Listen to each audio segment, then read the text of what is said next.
तिवसा तालुक्यातील सोयाबीन उत्पादक शेतकऱ्यांना पीक विम्याचा परतावा तातडीने मिळावा, तसंच राष्ट्रसंत तुकडोजी महाराज यांना देशाचा सर्वोच्च नागरी सन्मान भारतरत्न प्रदान करण्यात यावा, या मागण्यांसाठी गुरुदेव भक्तांकडून जिल्हाधिकाऱ्यांना निवेदन सादर करण्यात आलं। 2025-26 मधील खरीप हंगामात अतिवृष्टीमुळे तिवसा तालुक्यातील सोयाबीन उत्पादक शेतकऱ्यांचं मोठ्या प्रमाणात नुकसान झालं होतं।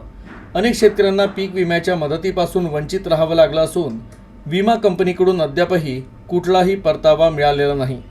त्यामुळे पात्र शेतकऱ्यांना हेक्टरी 25,000 रुपयांप्रमाणे मदत आणि विमा परतावा तातडीनं त्यांच्या खात्यात जमा करण्यात यावा, अशी मागणी करण्यात येत आहे।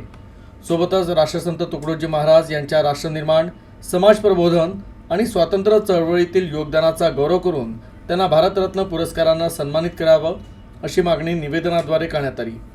राष्ट्रसंत तुकडोजी महाराज यांनी आपल्या विचारांनी आणि कीर्तनाद्वारे जनजागृती घडवून आणली असून त्यांच्या कार्याचा देश पातळीवर गौरव व्हावा, अशी भावना गुरुदेव भक्तांकडून व्यक्त करण्यात आली। मानवतेचे महान पुजारी वंदनीय राष्ट्रसंत तुकडोजी महाराज, भारतरत्न डॉक्टर बाबासाहेब आंबेडकर यांना सर्वप्रथम अभिवादन करतो।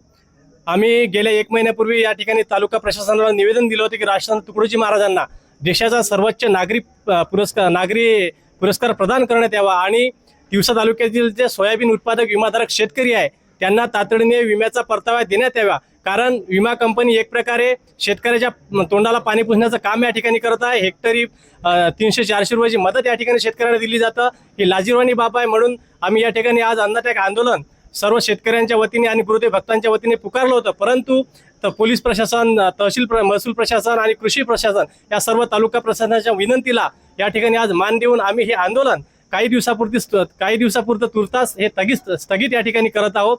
परंतु जर आमच्या मागण्या मान्य झाल्या नाही आणि काही दिवसामध्ये जर शेतकऱ्यांना न्याय मिळाला नाही तर आम्ही अवघ्या काही दिवसामध्येच या ठिकाणी या तहसील प्रशासनाच्या परिसरामध्येच पुन्हा हे आंदोलन या ठिकाणी अन्नत्याग आंदोलनाच्या माध्यमातून या ठिकाणी मोठा लढा उभारू, एवढंच या ठिकाणी सांगतो।